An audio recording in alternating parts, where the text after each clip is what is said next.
Hello guys, welcome to my किटी टुम्बा blogs.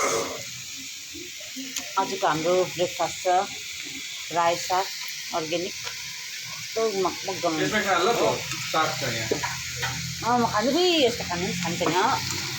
फेरि ग्यास खान्छ दाजु हेर न हौ। बिहान बिहान छिटो खाँदैन हुन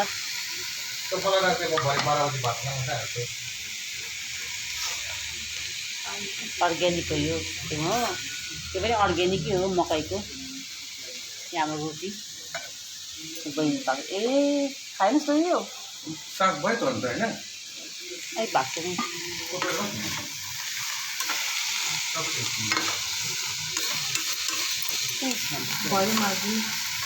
अब साग पनि रेडी भयो गाइस हो। यसो नास्ता भनेपछि साग गाइस सक्यो हो। अब यो रोटी पनि भयो अहिले हाम्रो। अब यो पल्टायो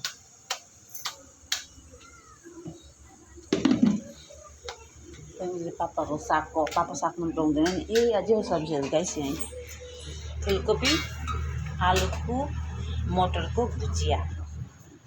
त्यो देखाउनु भुल्नु नि भएको युट्युबमा सिकेछ। हेर न साग साग साग छाले पट्टि सबै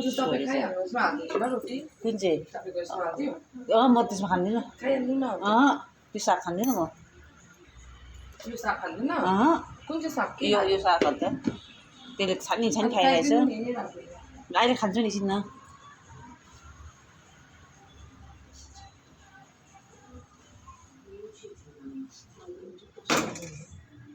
फेरि गाउँको रोटी हो गाइस, गाउँको बस्ती हो यताबाट ल्याएको मकैको त। मन पऱ्यो भने लाइक सेयर सब्सक्राइब गर्नुहोस् नभुल्नुहोस्। बस तपाईँको धेरै सपोर्ट छ। Have a nice day, take care, bye bye, good morning.